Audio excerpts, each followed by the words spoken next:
You know that feeling. You walk into a room and something is wrong, but you cannot name it. Not yet. Your body registers it first, a tightening in the chest, a drop in temperature that has nothing to do with the weather. Everything looks exactly the same as it always has. The furniture is in the same place. The light is the same. But something in the air has shifted, and some part of you, the part that has been keeping you alive your whole life without asking for credit, that part knows. It knows before your eyes have found the thing they are about to find.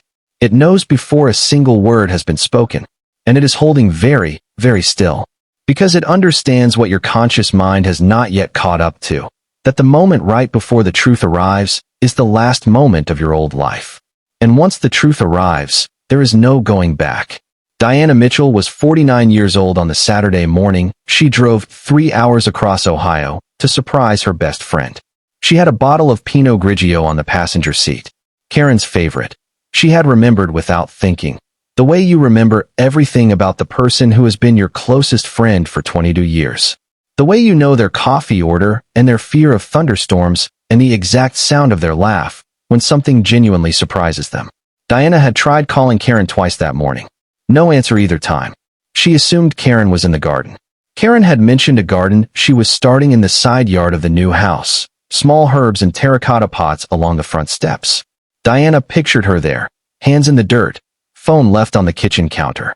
She pulled off the highway and turned onto the familiar street in Bexley and felt, in that moment, nothing but the ordinary, unhurried happiness of a woman on her way to see her person. That is the last feeling she remembers having before everything changed. She had no idea. I need you to hold on to those 4 words as we go through this story together. She had no idea. Not because Diana Mitchell was a careless woman or an unobservant one. She was neither. Not because the signs were not there, they were. But because she had made a series of choices over the previous 23 years, small choices, each one individually reasonable, collectively catastrophic, not to look at certain things too directly. She had chosen the comfortable version of her life again and again, the way most of us do, because the comfortable version was the one she could live inside of without it costing her everything. On that Saturday morning in March, the comfortable version ran out. She pushed open Karen's front door. She set the wine bottle on the console table. She turned toward the living room. She looked up at the wall. What would you do? Take a moment with that question. Really sit with it. What would you do if you walked into your best friend's living room? The woman who held you while you cried at your mother's funeral, who stood beside you at your wedding and gave a toast that made the entire room laugh and then cry, who flew across 3 states at midnight when your world was falling apart and asked for nothing in return. What would you do if you walked into her living room and you saw your husband's face looking back at you from a framed wedding photo on her wall? Not a group photo from a shared vacation. A wedding photo. Formal. Framed. Hung on the wall the way you hang something that belongs there. Something slightly dusty, as if it had been there long enough to gather dust. Your husband. In a wedding photo. On your best friend's wall. What is the first thing that moves through you? Is it confusion? Is it disbelief? Is it the cold, clarifying arrival of something you have always known but never let yourself name? For Diana Mitchell, it was all 3, in the space of one breath, in a living room that still smelled like lavender and wood smoke, with a bottle of wine on the console table behind her that she would never open. This is not a story about a cheating husband. It is not a story about a faithless friend. I know that is what it looks like from the outside, and I know that version of the story is easier to carry because it has clear villains and a clear victim and a clear moral at the end. But that version is not the true one. The true version is harder and stranger and, in the end, far more important. Because the true version is about something that lives much closer to home than any of us are comfortable admitting. It is about the lies we accept because we love someone. About the stories we tell ourselves when the truth becomes too expensive to look at directly. About the long, slow accumulation of small choices that add up, over years, to a life lived on a foundation that was never as solid as it appeared. This is a story about what happens when that foundation finally gives way. And about the woman sitting on a front doorstep in Bexley, Ohio, holding a bottle of wine she never opened, deciding who she was going to be on the other side of the truth. Stay with me, because what Diana found when she walked back through that door, and what she did with it, is stranger and more devastating and ultimately more human than anything you are imagining right now. Before we go one step further, If this story is already pulling at something in you, please hit that subscribe button right now. We tell stories like this one every single week, and we never want you to miss one. And drop a comment below and tell us where you are watching from. Whether you are in Ohio or Texas or Georgia or California or anywhere in the world, we read every single comment, and we are genuinely glad you are here. Now, let us go back to the beginning. To understand what happened in that living room, you need to understand three people.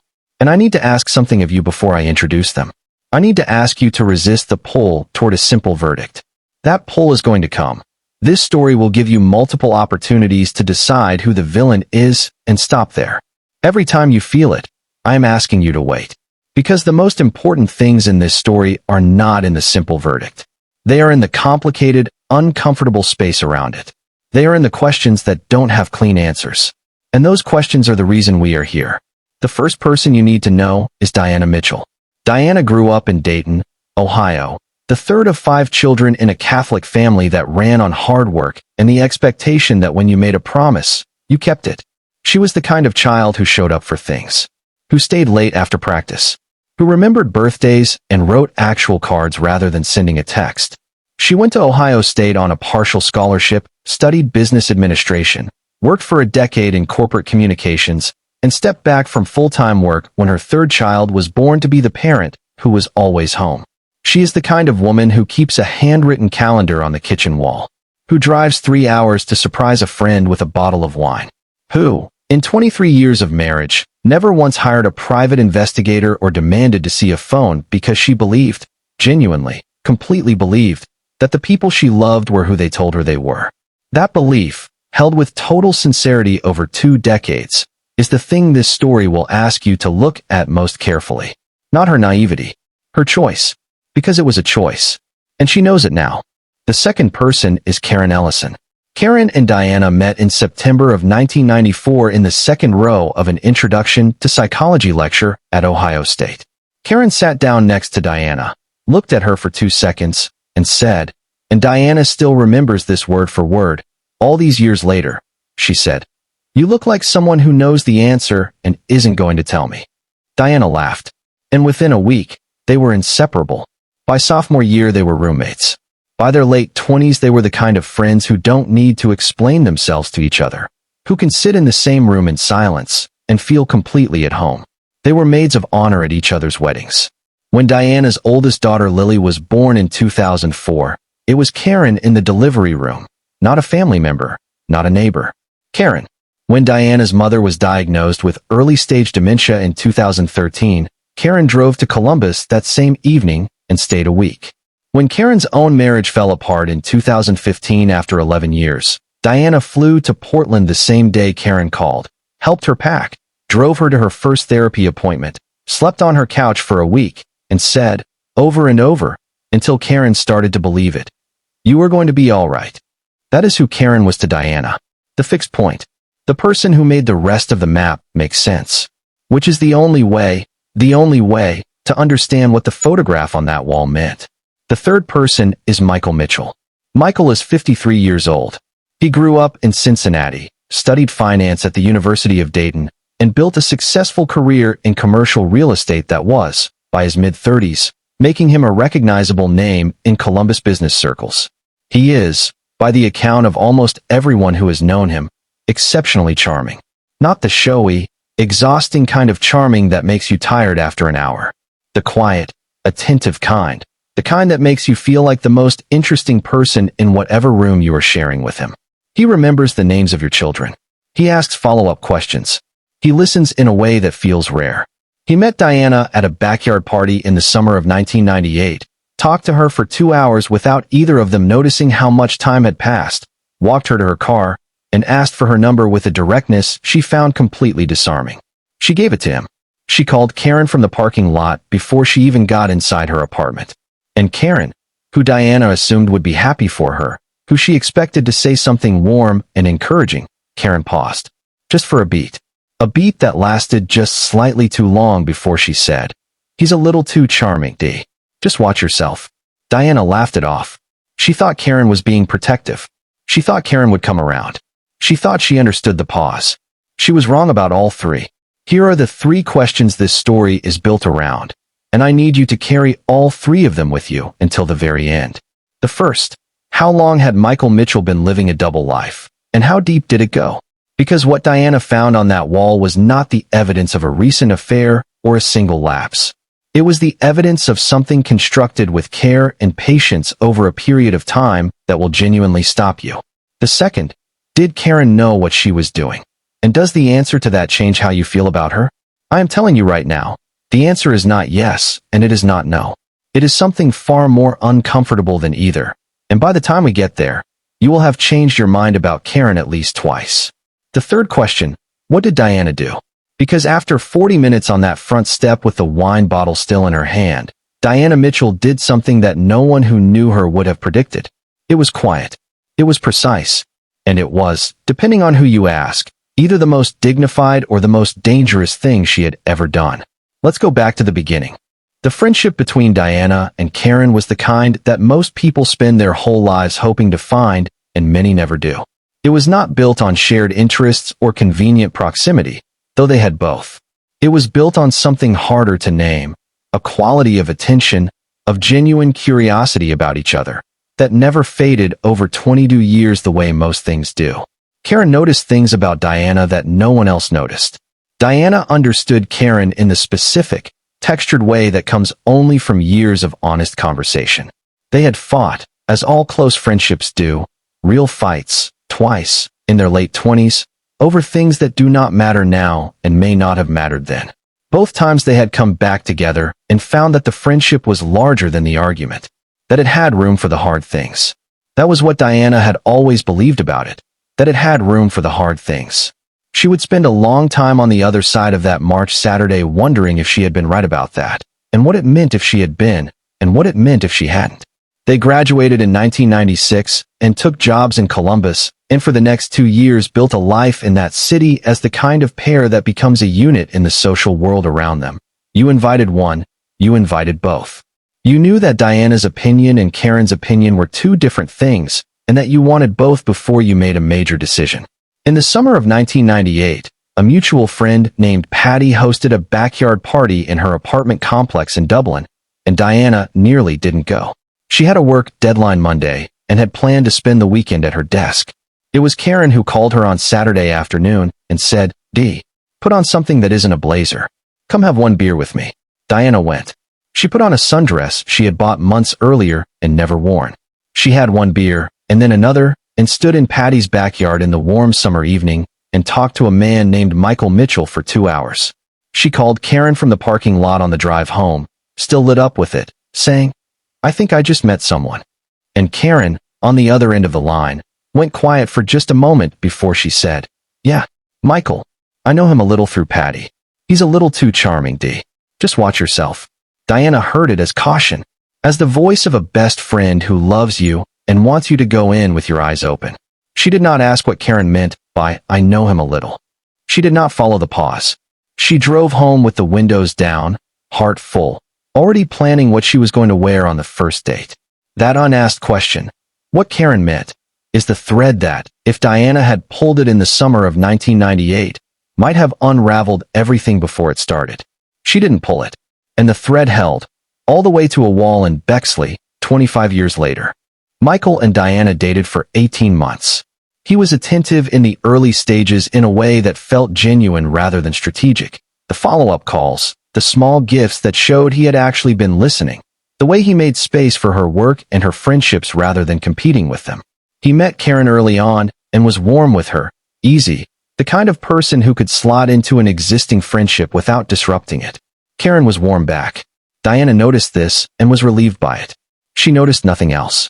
They got engaged in January of 2000 at the restaurant where they had their third date, a snowy Tuesday evening, Diana saying yes before he had finished asking. They were married in October of 2001 in a church in Dayton that Diana's family had attended for 3 generations. Karen stood at the altar in a deep burgundy dress and read a passage from the Book of Ruth during the ceremony. "Where you go, I will go, and where you lodge, I will lodge." Diana had chosen those words because they reminded her of her friendship with Karen. She thought of the reading as a tribute. She thought of that moment at the altar for years afterward. as one of the most perfect moments of her wedding day. She has thought about it very differently since. The years of the marriage were full in the quiet, reliable way of a life being well lived. A house in a Columbus suburb in 2003.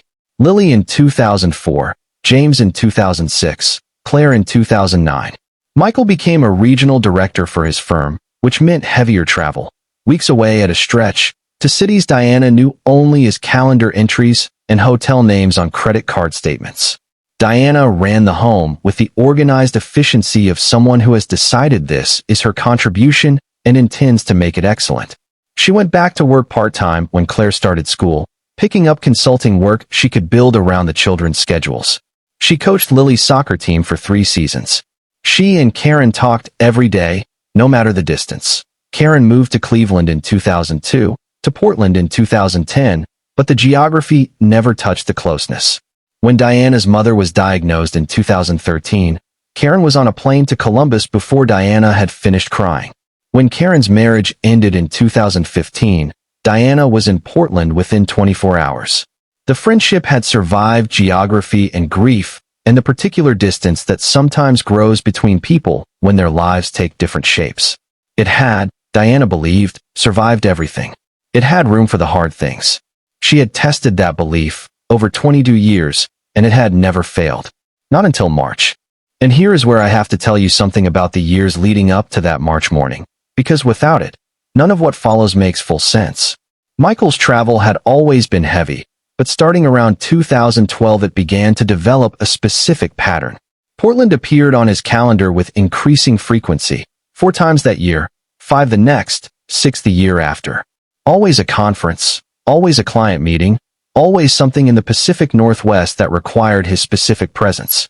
Diana asked about the Portland trips the way she asked about all his travel, with genuine interest, without scrutiny, because scrutiny would have implied a suspicion she wasn't ready to name. Michael answered with enough detail to satisfy and enough vagueness to leave no trail. Karen had moved to Portland in 2010. Diana knew this. She knew, in the abstract, that Michael and Karen might be in the same city at the same time. She once joked about it, told Michael he should call Karen for dinner since he was going to be there anyway. She cannot remember whether he said he would. She cannot remember him ever mentioning that he had. She did not ask. The thread was right there. She did not pull it.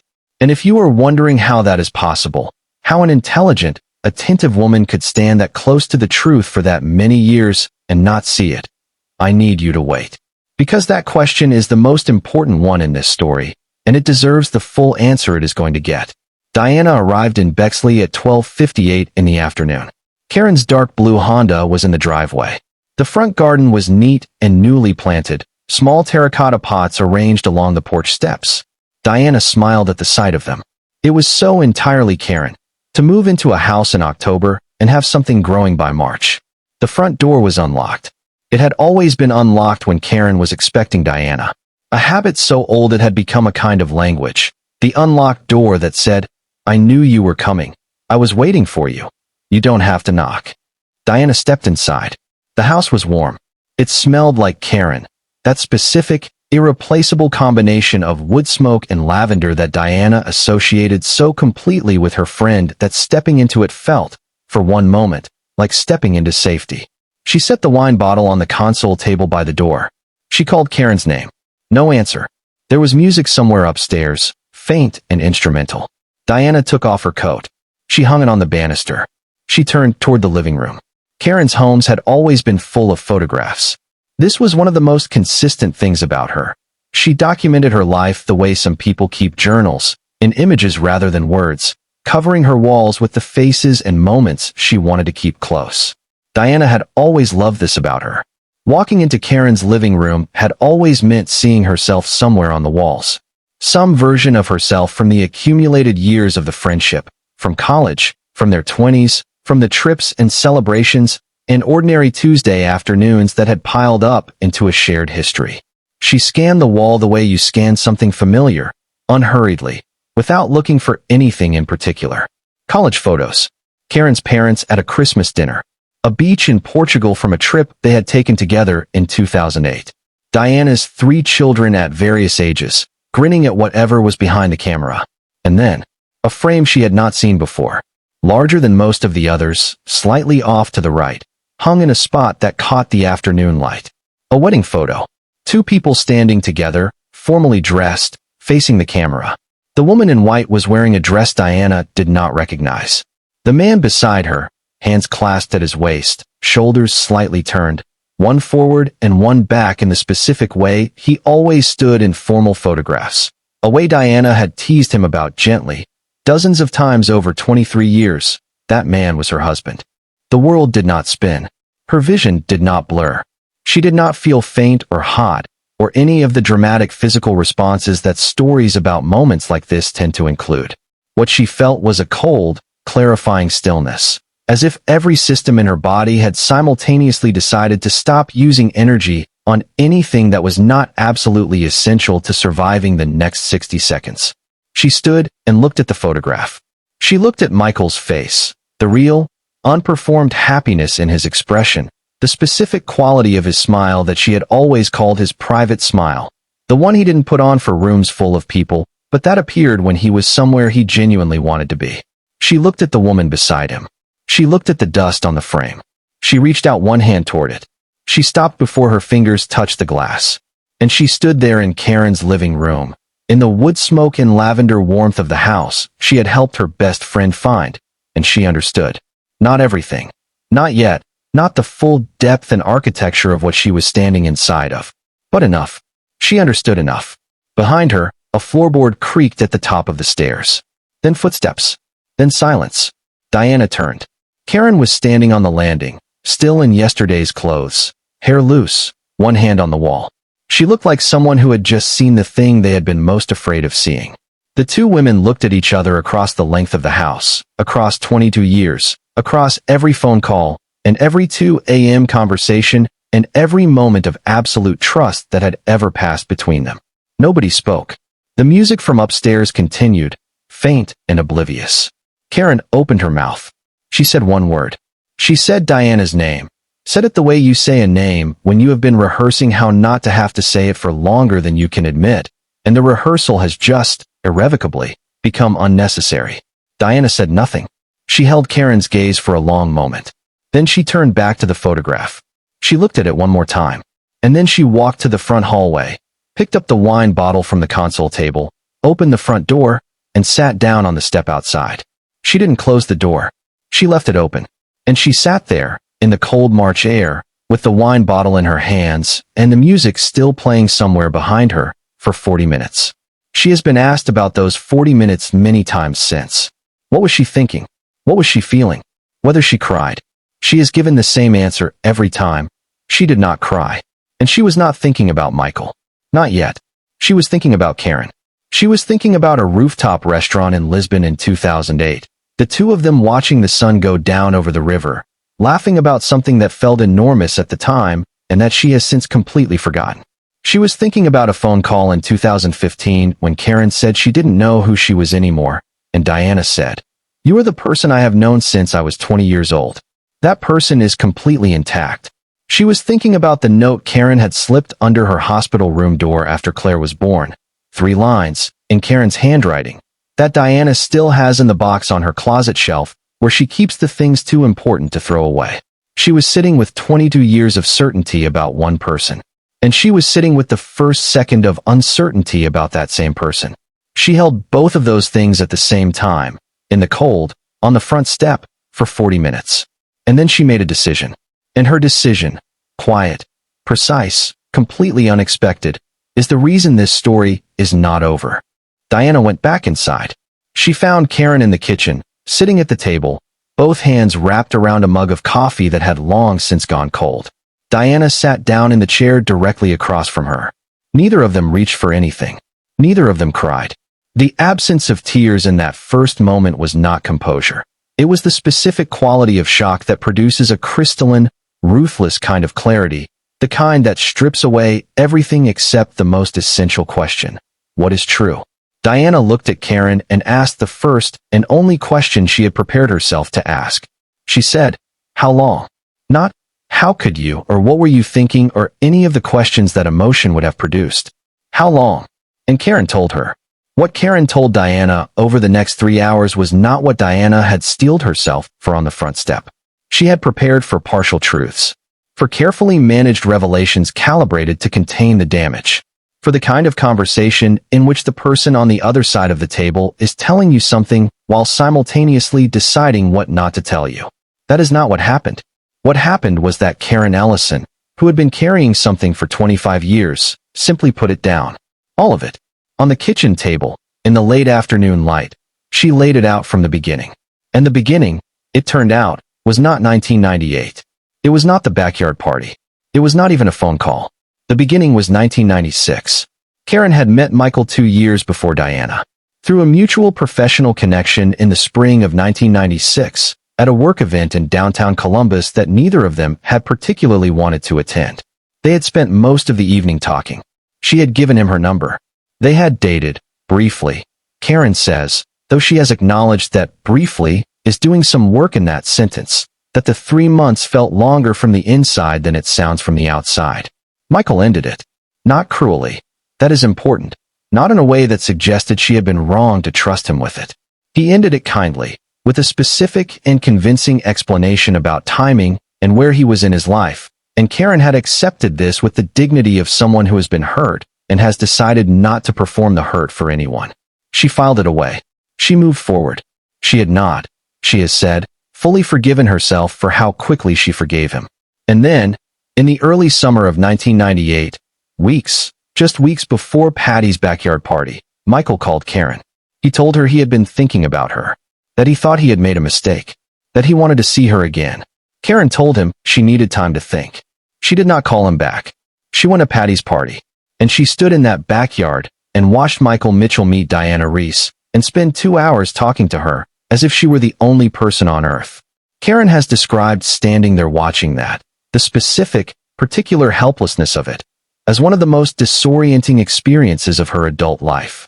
She understood, in the space of that evening, that the phone call had mattered a great deal to her and very little to him, or at least, nothing that had survived the first hour of meeting someone new. She watched Diana call her from the parking lot, buzzing with it. She heard the happiness in Diana's voice. She said, "He's a little too charming, Dee. Just watch yourself." That was all she could manage. That was the one true thing she allowed herself to say. And then she swallowed the rest. She made a choice. She chose the friendship. She chose Diana. And for the first years of Diana's marriage, Karen has said, she genuinely meant it. The trouble with choices made from love is that they require you to keep making them. Every week, every month, every year, the same choice again, under different circumstances, at increasing cost. For 11 years, Karen kept making it. She watched Michael become Diana's husband, become the father of Diana's children, become the man whose name Diana said with the specific, unguarded warmth of a woman who has no reason to protect herself from the mention of her own husband. Karen made the choice 11 years running. She built her own life in the margins of it, her career, her own marriage, her own version of the future. And then her marriage ended, in 2015, after 11 years that she describes as difficult in ways she has not fully detailed publicly. And then Michael called. He called in 2010, actually, before the marriage ended, before Portland became a pattern on a calendar. He was coming to Portland for a conference. He wanted to get dinner. He said he missed her. He said things were difficult at home. Karen has said she knew, from the first call, from the first sentence, exactly what was happening and exactly what she should have done. She should have said no. She should have said, "Diana is my best friend, and you are her husband, and this phone call ends right now." She should have called Diana the moment she hung up. She did none of those things. She has given no excuse for this. She has offered only one explanation, and she offers it without asking for absolution. I had never stopped wanting to. And when he called, everything I had talked myself into for 12 years came apart in about 30 seconds. She said this to Diana across the kitchen table in a steady voice. The same voice she had used to say everything honest and important to Diana for 22 years. That detail, the unchanging voice, is the one Diana has said she has not been able to stop thinking about.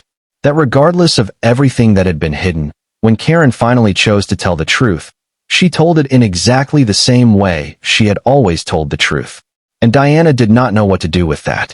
The relationship continued in the years that followed, through the Portland conferences, through other cities, through the hidden phone and the secondary credit card and the carefully managed distance. Through the years when Diana was coaching soccer and remembering everyone's birthdays and holding the shape of a life together with both hands, certain of the two most important things in it, her marriage and her friendship. In the fall before the March morning, Karen moved back to Ohio. Diana had helped her find the house, had walked through every room with her on a Saturday afternoon in September, had stood in the kitchen of that house, the same kitchen where they were sitting now, and said, "Karen, this is exactly right. This is exactly you." And Karen had stood beside her and said nothing about any of it. Diana drove home that afternoon feeling nothing but happiness for her friend. She bought the wine 3 weeks later. She drove the 3 hours. She pushed open the door. And now she was sitting here, in this kitchen, and everything she had believed was true had become something she was going to have to reconstruct from scratch. Diana sat for a long time after Karen stopped talking. The room was quiet. The coffee in Karen's mug was cold. Outside, the light was changing. Diana stood up. She picked up the wine bottle from Karen's counter, still in its bag, still unopened. She walked to her car. She placed the wine bottle on the back seat. She got in. She drove home. 3 hours in complete silence. No music, no radio, no phone. Michael was in the kitchen when she got home, cooking pasta, relaxed and easy in the way of a man who believes his Saturday is going exactly as expected. He looked up and smiled and said, "How was Karen?" And Diana said, "Good. Tired. She sends her love." She told him she had a headache and went to bed early. He brought her water and ibuprofen and kissed her forehead, and she lay in the dark with the full weight of the day pressing down on her chest, and stared at the ceiling and understood, for the first time in her life, what it is to be completely alone inside a life that looks, from any outside angle, completely intact. She did not sleep. At 2 in the morning she got up, sat down at the desk in her home office, and opened her notebook. She drew a line down the center of the page. On the left she wrote, "What I know." On the right she wrote, "What I need to find out." The right side was considerably longer. Over the 6 days that followed, Diana Mitchell became a different version of herself. She has said this directly, without drama. "I became a different kind of woman. Not angrier, though the anger was there, managed and set aside for later. Not harder, though something had calcified. Sharper, more deliberate. The woman who had spent 23 years being the one who held things together by not asking certain questions had been replaced, somewhere between 2 o'clock on Saturday night and 6 o'clock on Sunday morning, by a woman who intended to ask every single one." Michael left for work each morning. Diana sat at her kitchen table and went to work. She started with the credit card statements, 4 years of them, pulled from the filing cabinet where she had always kept the household paperwork without scrutinizing it too closely. She read them the way an auditor reads them, systematically, looking for patterns rather than individual entries. The Portland charges were not hard to find once she was actually looking. Restaurants that didn't correspond to the hotel his company used for corporate travel. A florist on Northwest 23rd Avenue. Charges for 2 at a hotel on the waterfront that billed itself, according to a quick internet search, as a romantic getaway destination. Then Chicago, Denver, Nashville, Dallas. Each city appearing multiple times across 4 years, each with the same shape. A hotel for 2, a restaurant that cost more than a business dinner, sometimes flowers. Any single trip, in isolation, could be explained. Together, laid out across 4 years on Diana's kitchen table, they told a story that no explanation could contain. On day 2 she called Michael's office assistant, Deborah, a woman she had known for 11 years and always treated with genuine warmth, remembering her children's names, asking about her mother's health, the way Diana treated everyone who mattered to the people she loved. She called under the pretense of needing a receipt for a tax matter and asked Deborah to confirm the hotel Michael had used on his last Portland trip. Deborah gave her the name without a moment's hesitation. Diana called the hotel. The reservation had been for 2. A second room charge had been billed to a credit card ending in 4 digits Diana had never seen before. She wrote them down. She thanked the clerk. She hung up the phone. She sat in her kitchen in the silence of a weekday morning and understood that there was a credit card in her husband's name that she had never known existed and that it had been used, regularly, to pay for a life she had never known was happening. She opened her laptop and typed the name of a family attorney. On day 3 she found the phone. She had been methodical about the search, going through every space in the house where something could be stored by a person who trusted that his wife was not looking, because his wife had never looked. The phone was in the inside breast pocket of a winter coat in the garage closet, a coat she had never once seen Michael wear, pushed to the very back behind his ski gear, and 2 boxes of things he had described as things he would deal with eventually. She held it for a long time before she turned it on. She has said the moment before was the only moment in those 6 days when she felt genuine fear. Not of what she would find. She already knew the shape of what she would find. She was afraid of the transition itself, of moving from the world where she suspected to the world where she knew, because she understood that the second world had no exit. She turned it on anyway. The phone was not password protected. She has thought about that detail a great deal since. Her conclusion, and she offers it without apparent emotion, is that Michael had stopped being afraid of being caught so long ago that the basic precaution had simply ceased to feel necessary. He had been doing this for a long time. The phone was in a coat pocket in a closet his wife had not opened in years. He was not a man who spent energy imagining the consequences of being found out, because being found out had never, in 25 years, been something that actually happened. The messages on the phone were not from Karen. That was the first thing Diana registered, and it sent her, for 2 full days, down a completely different path. The primary thread in the phone, the name that appeared most often, the conversation that went back furthest, belonged to someone called Rachel. Diana did not recognize the name. The messages were intimate and familiar, spanning nearly 4 years, and they contained enough to make clear that this was not a professional contact. Diana spent 2 days sitting with the Rachel discovery, trying to map it onto everything Karen had told her, and it didn't map. The timelines overlapped, but the texture was wrong. And on the second day, operating on nothing but instinct, she called Rachel's number. Rachel picked up on the second ring. And before Diana had said her name, before she had said anything beyond hello, Rachel said 4 words that dismantled everything Diana thought she was investigating. Rachel said, "Is this Karen?" Rachel was Michael's first cousin on his mother's side, a woman Diana had met exactly once, years ago at a family reunion, who had been trying to reach Michael for months about the estate of an elderly aunt who had passed away the previous spring. Michael had been completely unreachable, not answering his personal cell, not responding to emails or a certified letter from the estate attorney. Rachel had gotten the secondary number from another family member and was using it as a last resort. She had spoken to Karen. Karen, in the weeks since the Bexley kitchen conversation, had been quietly making calls of her own, trying to understand the full shape of something she had been standing inside for years without ever being able to see its edges. The fact that Rachel's first question was, "Is this Karen?" told Diana something she had not yet fully understood. Karen was already pulling the same threads. Karen already knew there was more to find.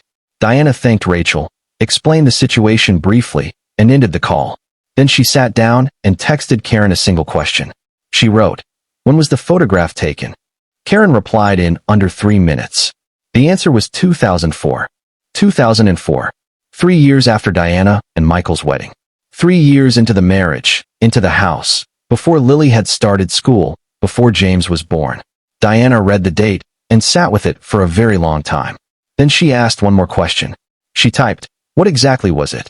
And Karen's reply, when it came, a reply that took 40 minutes to arrive, as if Karen was deciding with each sentence how much to give, described something that changed the entire shape of the story Diana had been building. Michael had not been having an affair. He had made a promise. A private ceremony in a small chapel outside Portland in the fall of 2004. A ring. Written vows. A photographer. A group of Karen's friends who did not know Diana. Michael had stood in a chapel and made promises to Karen 3 years into his marriage to Diana. He had then flown home to Columbus. He had been home for dinner. Diana looked at the date of the ceremony.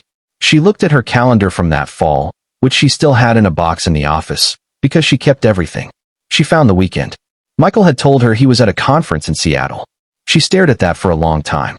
And then she picked up her phone and called her sister Brenda. She said, "I need you to listen to me for a while. I'll tell you everything. And then I need you to help me think clearly." Brenda said, "I'm listening." And Diana began. The attorney Diana had contacted on day 2 was a woman named Patricia Holt, a family law specialist with a reputation in Columbus for a particular combination of qualities that Diana needed: precision and discretion. Patricia had, by day 6, assembled a financial picture that extended considerably beyond the credit card statements Diana had already reviewed. The picture it assembled was not of a man conducting an affair. It was of a man conducting a departure. Methodical, patient, years in the making.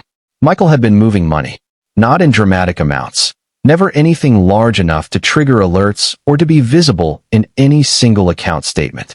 Small transfers, regular and quiet, to a personal account that Diana had not known existed, held at a bank different from the one they used for household finances.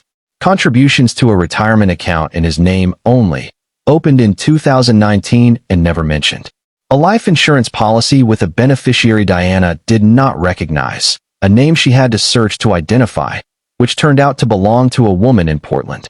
And a property, a cabin in northern Michigan, on a lake in a small community 4 hours from Columbus, registered to a limited liability company with a name that meant nothing to Diana: Whitmore Lake Holdings, LLC. The company had been incorporated in 2021. The cabin had been purchased outright the following spring. Michael had paid for it in full. Diana had not known it existed. Patricia walked Diana through each item with the careful specificity of someone who understands that the person across the desk from her is being asked to absorb several years of hidden financial activity in a single sitting. Diana took notes. She did not cry. She asked questions that Patricia has since described as unusually precise. Questions about the legal implications of each item, about the timeline of the financial moves, about what the pattern suggested in terms of intent. Patricia told her that the pattern suggested a man who had been, for at least 4 years, preparing to leave. Not impulsively, not reactively, deliberately, with a timeline and a structure and the patience of someone who did not believe he would be discovered before he was ready. The Michigan cabin was the detail Diana spent the most time with. She found it on a mapping site after Patricia gave her the address. A modest structure on the water, well-maintained, the kind of place that photographs beautifully and would sell quickly. She looked at it on her screen for a long time. Then she sent the address to Karen with the words, "Did you know about this?" Karen replied yes. She knew about the cabin. She had been there. She had understood it as a private, shared space. Their space, in the geography of the life Michael had been describing to her as something that was coming, eventually, when the time was right. She had not known it was held by an LLC. She had not known about the accounts. She had not known about the life insurance beneficiary. She had not known, specifically, the extent to which the infrastructure of Michael's departure had been built without her full knowledge. When Diana told her about the life insurance beneficiary, the woman in Portland whose name appeared on the policy, Karen went silent for 2 days. When she replied, she said only, "I didn't know about her." Diana believed her. That is a significant sentence in this story. Diana believed her. She will explain why later. There is a detail from the Michigan cabin that Diana learned from one of the neighbors, a couple who had lived on the adjacent property for 15 years and who, after the divorce proceedings became visible in the small community where the cabin was located, had reached out to Patricia's office. They had met Michael and Karen multiple times over the 2 years the cabin had been in use. They had liked them both. They had had drinks with them on the dock.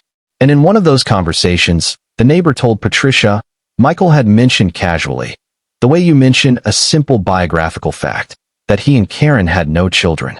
He had said it easily, without hesitation, as a statement of fact about who he was. Diana's 3 children, Lily, who was 19 at the time, James, who was 17, Claire, who was 16, had been, in a conversation on a dock in Michigan, erased. Diana read that in Patricia's notes. She read it twice. She set the notes down on the desk. She looked out the window for a long time. Then she said, "Set the dinner for Sunday." Patricia asked if she was certain. Diana said yes. She cooked. Of all the things Diana Mitchell did in the 10 days between the photograph and the Sunday dinner, this is the one that people remember first when they tell this story, that she cooked. A full Sunday dinner. Her mother's pot roast, roasted potatoes, green beans with almonds, a lemon pound cake for dessert. She set the table with the good dishes, the ones she used for holidays. She put a bunch of tulips in the blue ceramic vase that had sat on her dining room table for 15 years. By the time the first car pulled into the driveway, the house smelled like every warm family Sunday it had ever hosted, every ordinary evening that Diana had spent 2 decades building and protecting. She has been asked why she cooked. She has given the same answer every time, quietly and without flourish, because that is who I am. And I was not going to let what he did take that from me, not even for one afternoon. The guests arrived between 5 and 5:30. Eleanor, Michael's mother, 71 years old, who had driven 40 minutes from her house in Westerville. Diana's sister Brenda, who had driven 2.5 hours from Cincinnati, who had been on the phone with Diana for most of the previous 10 days, who knew everything and had said almost nothing in response except, "Tell me what you need." Lily, Diana's oldest, 19, home from Ohio State for the weekend at her mother's request, who had been given no explanation beyond, "I need you here on Sunday." James, 17, who lived at home and who Diana had told only that they were having a family dinner and that it was important. Michael, who arrived home from a Saturday afternoon golf game at 5:15, who saw the good dishes on the table and the tulips and his mother's coat on the rack by the door and asked Diana what the occasion was. Diana said, "I'll explain at dinner." Michael went upstairs to change. He came back down in the clothes he wore for family dinners. He helped Lily carry the food to the table. He poured wine for Eleanor and Brenda and water for James. He sat down at the head of the table where he had sat for 23 years. And they ate. Diana waited. The food was served and conversation started, and the table found its rhythm. Eleanor asked James about his baseball season. Brenda told a story about her drive that made Lily laugh. Michael talked about his golf game. Diana ate her dinner and said the right things in the right places and waited. She waited for the moment when the table was fully settled, when everyone had food on their plates and wine in their glasses, and the conversation had found its ordinary, unhurried pace. She waited for the pause that comes when everyone is comfortable. And when it came, she set down her fork, folded her hands on the table, and said, "I need to say something to all of you. And I need everyone to let me finish before anyone responds." The table went quiet. Michael looked up. He looked at Diana with an expression she has described as one she had never seen on his face before, genuine uncertainty.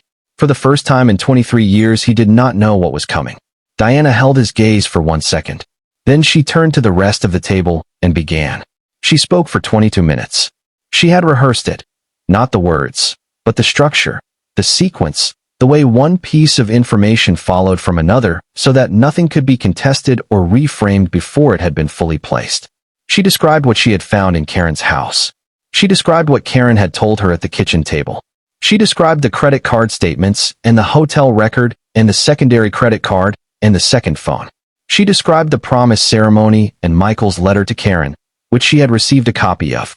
She described the Michigan cabin and the LLC and the financial accounts and the retirement fund and the life insurance policy and the name of the beneficiary. She described the conversation with the Michigan neighbors. She delivered that detail last, looking at Michael as she said it, watching his face as she said the words he told them he had no children. She watched his eyes, and then she said, "I thought all of you deserved to know the truth, and I thought Michael deserved to hear me tell it." She picked up her fork. She took a bite of her dinner, and she waited. The silence was absolute. Lily had both hands over her face. James had gone the color of paper and was looking at the tablecloth.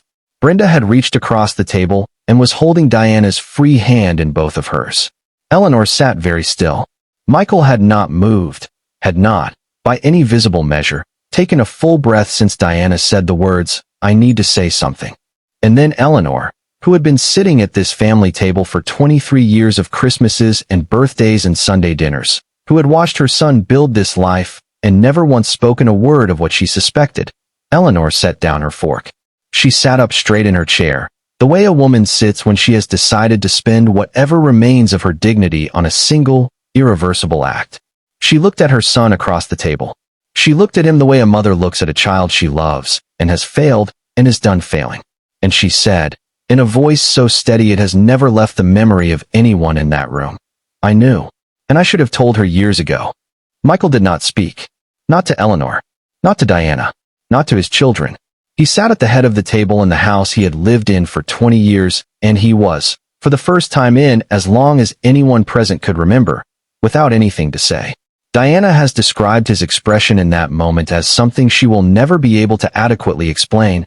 Not guilt, not defiance, not the specific blankness of someone caught and calculating. Something more fundamental than any of those. The expression of a man who has just watched the version of reality he has been operating inside of collapse from the outside in, all at once, with no warning, in front of the people he loves most, served alongside his mother's pot roast and his wife's lemon pound cake. He left the table without finishing his dinner. He went upstairs. He came back down 20 minutes later with a bag. He said something to James that James has declined to repeat. He nodded once at Brenda. He looked at Diana. He did not say anything to Diana. He walked out the front door. He did not come back. For days later, he called to say he had arranged to stay with a colleague. Diana said, "I know. Patricia will be in touch." She hung up. That was the last real conversation they had. Eleanor Mitchell had known something was wrong for at least 10 years. She will tell you this herself, in the same steady voice she used at the dinner table, without softening it or hedging it, or offering any explanation for why knowing something was wrong and saying nothing about it are two things that can coexist in a person who loves someone. They coexisted in Eleanor for a decade, and she has had to live with that. She had met Karen once, in 2013, at a Columbus charity event that overlapped with Michael's professional world. They were introduced as acquaintances. 30 seconds into the introduction, Eleanor knew. She knew the way mothers know things about their children that the children believe are completely invisible, through some accumulation of small signals too numerous to name individually, too consistent to dismiss. She watched Michael and Karen in the same room for 20 minutes. She said nothing to anyone. She went home and she lay awake and she thought about Diana, who she genuinely loved, who had been good to her son and good to his children and good to Eleanor herself with a reliability and warmth that Eleanor had never taken for granted. She thought about Diana and she thought about what she had seen. And she made a choice. She told herself she didn't have enough. That it was a feeling, not a fact. That she could be wrong. That raising it would cause damage that might be unnecessary. She chose the comfortable version. And she went asleep. She confronted Michael twice. The first time was in 2014, a private conversation in her kitchen during a holiday visit. She told him what she had observed. He looked at her with the complete, unhurried calm of a man who has fielded this question before in his own mind and has his answer prepared. He told her she was imagining things. He was so specific, so unrattled, so genuinely concerned about her inference that she found herself, by the end of the conversation, apologizing for raising it. She has thought about that, the apology, many times since. The second confrontation was in 2016, after Karen's divorce, when the weight of what Eleanor was carrying had grown too heavy to pretend wasn't there. Michael was gentler that time. He acknowledged that his friendship with Karen was important to him. He told his mother she was confusing the closeness of a long friendship with something it was not. He said it so well that Eleanor, again, chose to believe him. She has said, "I needed to believe him. So I did. That was my failure. Not the not knowing. The choosing not to look." She uses Diana's phrase. She has absorbed it. It costs her something every time. After the Sunday dinner, Eleanor called Diana on a Monday morning. She asked if she could come over. Diana said yes. Eleanor came and sat at the kitchen table, the same kitchen table where Michael had been cooking pasta 10 days earlier when Diana came home from Bexley with the unopened wine, and she talked for 2 hours. She told Diana everything she had seen and everything she had told herself and everything she understood now about the distance between those two things. She did not ask for forgiveness. She did not try to explain herself in a way that made herself look better. She simply told the truth, which Diana recognized immediately because she had recently become an expert in what the truth sounds like after a long silence. Diana listened. She asked questions. She thanked Eleanor. She did not hug her at the end. She walked her to the door, and they stood for a moment in the hallway, and Eleanor said, "I'm sorry, Diana." 3 words. No elaboration. Diana nodded. And that was, for the time being, enough. Eleanor still comes to Sunday dinners. Not every week. And Diana did not ask for that. The rhythm developed on its own, slowly, over the months after the divorce, through a series of small gestures and unmade assumptions. Eleanor brings the sweet potato pie that Diana's daughter Lily has declared, with the directness of a 20-year-old, is the best thing that has come out of this entire situation. They sit at the table, the two of them and the children who are home, and they talk about the things that are present and not about the things that are gone.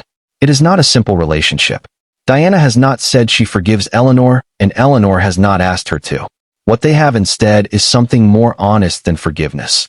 The specific, daily choice to be truthful with each other about everything now, without exception, because both of them understand the cost of the alternative. Diana is protective of her children's privacy in a way that she is not protective of her own. She has said that their responses to what happened belong to them, that she will not flatten three separate, complex experiences into a tidy narrative arc that serves the story rather than the people inside it. She has, however, allowed the broad shape of what happened to each of them to be known, because she believes, and she is right, that it is one of the most honest illustrations of what the cost of long-term deception actually looks like in a family. The financial damage can be repaired. The financial damage has, largely, been repaired. The children are not a line item. They are the part that takes years. Lily was 19 when she sat at that dinner table. She had come home for the weekend at her mother's request without knowing why, had sat through the pot roast and the conversation and then the 22 minutes, and had been the first person at the table to understand the full shape of what she was hearing. She cut contact with Michael within a week of the dinner. She did not do it impulsively. She sat with it for several days, spoke to Diana about it, and then made a clear, deliberate choice. She has maintained that choice since. She does not discuss it in detail with people outside the family, does not justify or explain it when it comes up in social contexts, does not perform the difficulty of it for anyone's benefit. She made a decision about who she was willing to have in her life based on specific information about a specific person, and she has lived inside that decision with a consistency that Diana has described, privately, as both heartbreaking and recognizable. She sees herself in it. The clarity and the cost. Both. James was 17. He chose differently. He continues to see his father, not frequently, and not without difficulty, but consistently. He has talked about this with Diana in a series of conversations that she has said are among the most honest she has ever had with another human being, which is a significant statement from a woman who has recently revised her understanding of what honesty in a conversation actually requires. James has said that he loves his father. He has also said that he is angry at his father in a way that he expects will take years to fully understand. He has said, specifically, that he does not believe love and anger cancel each other out, or that the presence of one requires the absence of the other. He has said that cutting someone off as a way of not having to feel the complicated thing is sometimes the right choice, and sometimes an avoidance strategy, and that he is not going to make that choice about his father until he is certain which one it is. Diana did not argue with him. She sat with that for a long time afterward. She is still sitting with it. Claire was 18 and away at her first year of college when the Sunday dinner happened. Diana called her the following morning, early, before the day had started, while the house was still quiet, and she was sitting at the kitchen table with coffee she hadn't touched. She told Claire everything. She told her the same way she had told the people at the dinner table, clearly, in sequence, without softening. And Claire, after a long silence, said something that Diana had not prepared herself for. Claire said she thought Diana must have known, that she couldn't have not known, that some part of her had chosen to look away, and that the looking away had cost all of them something they had not been given the chance to consent to losing. Diana has said that hearing that from Claire was the single most painful moment of the entire experience. More painful than the photograph. More painful than Karen's kitchen table, than the Sunday dinner, than any of the legal proceedings. Because she understood, with complete and immediate clarity, that Claire was not wrong. She didn't defend herself. She didn't explain. She said, "You're right that I looked away. I'm sorry. I don't have a clean reason for it. That doesn't become an excuse. So I won't give you one." There was a long silence. Then Claire said, "Okay. Just that." And the conversation moved forward. Claire came home for Thanksgiving.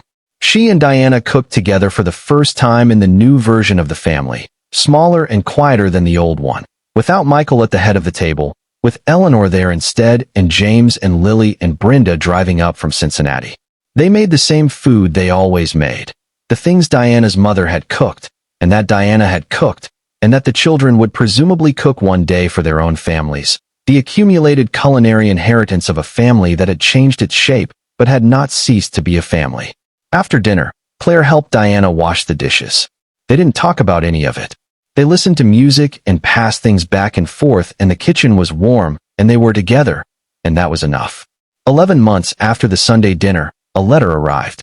Handwritten, 14 pages, on cream stationery that Diana recognized as the kind Karen kept in the small rosewood desk in her study, reserved for correspondence that mattered. Diana held it for a while before she opened it. She had not spoken to Karen since the kitchen in Bexley, had received several texts she had not answered, and had understood, without anything needing to be said, that the silence she was maintaining was a form of survival rather than punishment, that she needed to be further from the acute phase of the pain before she could consider what Karen's presence in any form might mean. The letter was Karen deciding not to wait any longer. Diana made a cup of tea. She sat down at the kitchen table. She opened the envelope. She read all 14 pages before she stopped. Karen began by saying she was not writing to ask for anything. Not for forgiveness, not for contact, not for a reduction in whatever Diana was feeling about her. She was writing, she said, because she believed Diana deserved to know who Karen actually was. Not the simplified version that the events of the past year had reduced her to in other people's understanding, but the full and honest version, including all the parts that didn't improve upon reflection. She wrote, "I chose the wrong thing for a long time, and I knew it was wrong while I was choosing it, and I chose it anyway. I don't have an explanation for that which isn't, at some point, an excuse. So I'm not going to give you one. I'm going to try to tell you the truth instead, which is harder and which I should have done a long time ago and didn't." She wrote about 1996. She wrote about the party in 1998 and what it had been like to stand there and watch Michael turn toward Diana, and what she had told herself in the months after, and the choice she had made and remade over years. She wrote about 2010 and the phone call and the 30 seconds in which everything she had built around the choice collapsed. She did not ask Diana to understand this. She reported it. She wrote, "I am aware that none of this is a reason. I'm telling you because I think you deserve to know it happened. Not to excuse it, but because I'm tired of the version of this story in which I'm simply a person who betrayed you, and you had no warning, and there's nothing more to understand. There is more to understand. I understand that you may not want it." The most unexpected part of the letter was not about Diana and Michael. It was about what Karen had learned, in the years since Bexley, about what Michael had been doing to Karen. The Michigan cabin, which Karen had always understood as their shared private world, the place Michael had described as the future made early, the proof that he meant what he said, had contained things Karen did not know were there. Evidence of other visits. Other people. The life insurance policy with the Portland beneficiary, which Diana had mentioned in a text, and which Karen had subsequently verified through her own quiet investigation. Karen wrote, "I spent years believing I was the secret he was keeping everything else out for. It turns out I was just one of the things he was keeping secret. I don't tell you this to make you feel sorry for me or to draw any equivalence between what I did and what was done to me. I tell you because I think you deserve to know that I understand, now, from the inside, something about what it is to have organized your entire life around a trust that was being systematically undermined by the person holding it. I understand it. I am not comparing it. I am just telling you I understand it now in a way I didn't before, and I am sorry that I didn't understand it sooner, and I am sorry for the part one played in making it possible." Diana read the letter 3 times. The first time through she felt primarily the anger, which had not diminished, and which the letter's honesty did not reduce. The second time she felt, alongside the anger, something more complicated, a recognition that moved through her reluctantly, like something she was not sure she wanted to admit. The recognition that Karen's account of her experience, the experience of trusting someone completely and being used completely, of believing herself to be central while being managed, was not entirely unlike Diana's own. That the two of them had, in different ways and with radically different complicity, been manipulated by the same person. The third time she read it, she put it down halfway through and sat for a while looking at nothing in particular. Then she finished it. She folded it back into its envelope. She put it in the drawer of her desk. She has not responded to it. She has not said whether she will. Michael Mitchell has not spoken publicly about any of this. There has been no statement, no interview, no written account, no social media presence, no attempt to establish a public narrative. What is known about his perspective comes from 2 sources. The legal communications managed through his attorney during the divorce proceedings, and the conversations he has had with his son James. Conversations that James has allowed to be reflected here in general terms, without attribution of specific quotes. From his attorney, Michael disputed the characterization of the financial accounts as evidence of a planned departure from the marriage. His attorney described the accounts as personal savings maintained in Michael's name, a practice permitted under Ohio law that did not constitute concealment of marital assets. The court did not agree with this characterization. The Michigan property, the LLC, the life insurance policy, and the retirement account were all considered in the settlement. The settlement was not the one Michael's attorney had described as likely. Diana's attorney Patricia Holt has described the outcome, with characteristic understatement, as comprehensive. Michael did not contest the terms after the initial assessment. The divorce was finalized 13 months after the Sunday dinner.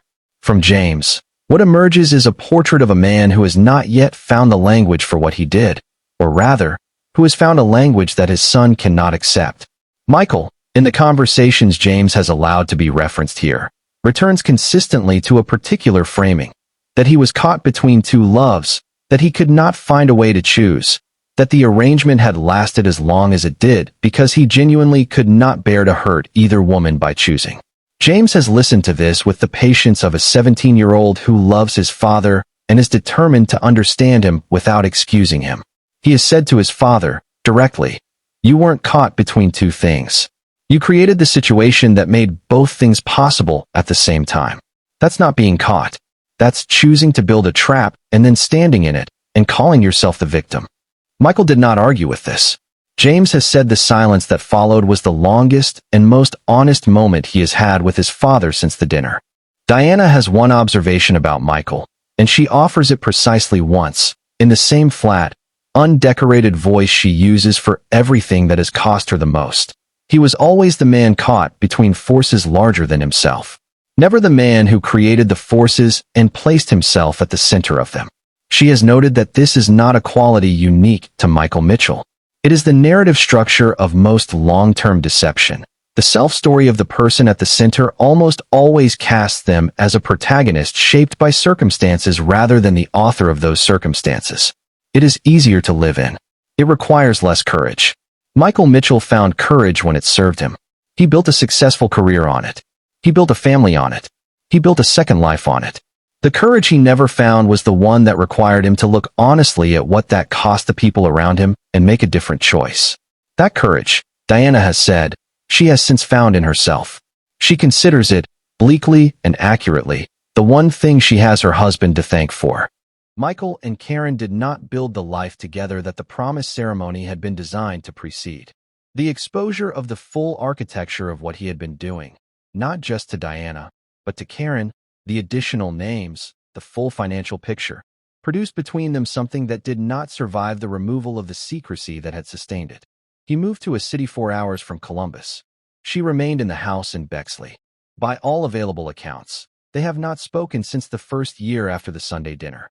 This is not, Diana has said, something she finds satisfying. She was asked once whether she felt justice had been served, and she answered with a precision that the question perhaps didn't deserve. Justice is a concept with clear applications in law and very few in life. What I feel is that things ended. What I feel is that the version of reality Michael had been building for 25 years turned out not to be structurally sound. What I do not feel is that this constitutes sufficient recompense for the years it cost me. I stopped waiting for sufficient recompense a while ago.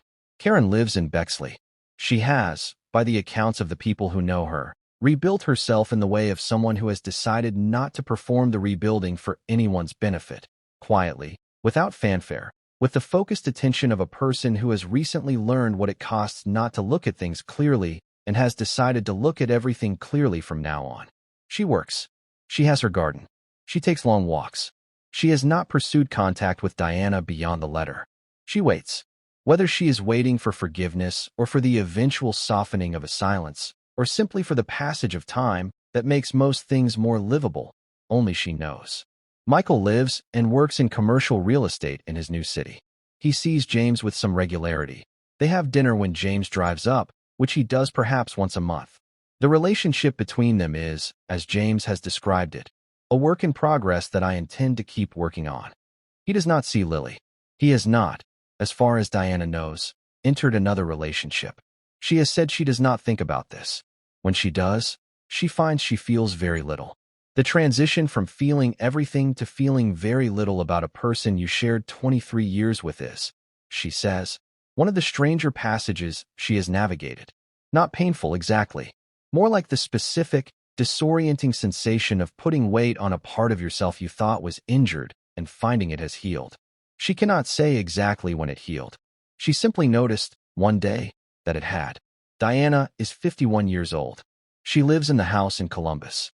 She has expanded her consulting practice back to full-time and has, by her own account, found that working at full capacity again is one of the more reliable sources of the specific pleasure of being entirely herself. She cooks on Sundays. She keeps the handwritten calendar on the kitchen wall. She has a journal she started in the week after the dinner that she writes in every few days, not for any intended audience, but because she has discovered that the act of writing down the precise, accurate version of her experience is the most reliable way she knows to stay in contact with the truth of it. She does not have a platform. She is not interested in becoming a symbol of anything. She told her story here because she thought its questions deserved to be heard, and because she believed some of the people who heard it might recognize something in them.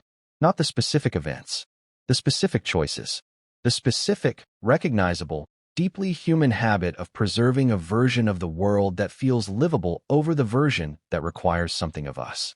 Diana has agreed to speak about the red flags specifically, not to suggest that the failure to notice them was the primary issue, because it wasn't. The primary issue was the deception. But Diana has said that the story she most wants to tell is not the story of what Michael did. It is the story of what she chose not to see. Because that story is the one with the most purchase on the truth of how these situations persist over years, and it is the one that most directly addresses the question that she knows people are asking but may not want to ask out loud. How did you not know? She wants to answer that question honestly, not defensively. Honestly, the phone, not that he guarded it. Many people have a close relationship with their phone, and it means nothing. But the quality of his relationship with it changed. It happened slowly, over a year or two starting around 2016, and the change was not dramatic enough to constitute a confrontation, but persistent enough that Diana registered it. The phone went everywhere with him now, to walk the dog, to refill his water glass, to the bathroom, carried with the specific, unconscious attentiveness of a person who is managing something on it that requires constant proximity. Diana noticed. She made a note of it in the part of her mind where she filed things that made her uncomfortable and then redirected herself away from. She told herself it was work, that the nature of his work required real-time responsiveness. This was true. It was not the whole truth. She chose the partial version. The travel. Again, not the frequency. He had always traveled heavily. But starting around 2013, certain trips produced a specific afterglow in Michael that Diana had always interpreted, without fully examining the interpretation, as the particular relief and ease of a man returning home to the place he loves best. In retrospect, she has said, the quality of that ease after certain trips, the Portland trips, some of the others, was not quite the ease of a man glad to be home. It was the ease of a man who has just spent time somewhere that costs him nothing to be himself, and who is now returning to a version of himself that requires more management. The difference is subtle. Diana had been reading Michael Mitchell for 23 years. On some level she knew the difference. She chose not to. Karen, in certain specific moments with Michael, had a quality Diana can only describe now, with the benefit of hindsight, as the quality of someone managing their own reaction rather than simply having it. Not in general social situations. In those, Karen was easy and warm with Michael in the uncomplicated way Diana had always wanted her best friend and her husband to be with each other. But in specific, smaller moments, a particular way of leaving a room when Michael entered it that Diana had read as Karen giving them space. A quality in Karen's laughter at certain of Michael's jokes that was fractionally too quick, fractionally too bright. The laughter of someone performing an easy reaction rather than having one. Diana had registered all of this over the years and filed it under Karen's occasional social awkwardness and left it there. She is not sure, even now, that she could have named it at the time. She is sure that she did not try. The money. This is the one Diana is least interested in examining in detail, because the financial concealment was, in her view, simply evidence of a pre-existing intention rather than a flag in itself. But the faint unease she sometimes felt when she looked at their accounts, the time she noticed something that didn't quite cohere and then closed the laptop rather than looking closer, those moments were choices. Not large choices. Not choices she made consciously, with a full understanding of what she was choosing. But choices, she has said, with the specific, uncommented candor that characterizes everything she says about this. I did not want to know. And not wanting to know is still a decision. It has consequences. Mine cost me years. She says this without self-pity and without the particular performance of self-blame that can sometimes function as its own kind of avoidance. She says it because it is true and because she has decided that the true version of things, however it sits, is the only version worth living in. She learned that at some cost. She intends to use what she paid for it. This story is not about Michael Mitchell. I know it looks like it is, and in the most immediate sense it is. He is the one who built the double life, who made the promises, who moved the money, who erased his children in a conversation on a dock. He did all of that. But the story that Diana most wants to tell, the one she agreed to have told here, is not his. His story is legible. We have seen it before in different forms. A man who could not choose, who chose instead to build a structure that made the choice unnecessary, who kept building it long past the point where any honest accounting of the cost would have required him to stop. We have all seen that story. We know how it goes. Diana's story is different. Diana's story is about something harder and more uncomfortable and considerably more universal than what Michael Mitchell did. It is about what we choose not to know. Diana has been more honest about this dimension of her own experience than most people in her position allow themselves to be. She has not retreated into the framing of the innocent victim, not because she was not a victim, she was, significantly, but because that framing is not the whole truth, and she has committed to the whole truth. She has said, clearly and without hedging, that over the course of 23 years, she made a series of choices not to look at certain things directly. Not one big choice. Hundreds of small ones. The choice to redirect herself away from an uncomfortable thought before it could complete itself. The choice to accept an explanation that satisfied just enough to make further questioning feel unnecessary. The choice, every time the evidence pointed in a direction she did not want to follow, to find a different direction that led somewhere she could live. She calls it the comfortable lie. She has said it is not actually comfortable. It is only familiar, she has said. And familiarity, given long enough, feels exactly like safety. But it is not safety. It is just a cost you have gotten used to paying without accounting for it. It is about Karen. And this part one I'm going to give to you without a verdict, because a verdict would be false and Diana herself has refused to provide one. Karen Ellison made choices that caused significant harm to someone who loved her unconditionally. That is true, and it is not in dispute. She withheld information. She participated, over years, in a deception she did not originate but that she sustained. She did this while maintaining a friendship that, by all available evidence, was genuinely real on her side. The love was not strategic. The friendship was not a performance. The letter was not a manipulation. Karen loved Diana. She also betrayed her. Both of those things are true at the same time, and the discomfort of holding both simultaneously is the point. It is the very thing that makes this story matter. Because the clean version, the version where Karen is simply a villain and Diana is simply a victim and Michael is simply a monster, is a version you can close the chapter on and put away. The true version stays open. The true version asks you to keep looking. And looking, as Diana has learned, is the thing most of us are most afraid of. It is about the question Karen asked in her letter, the question Diana has said she returns to more than any other. Karen wrote, "Do you think, on some level, you needed me to pretend to?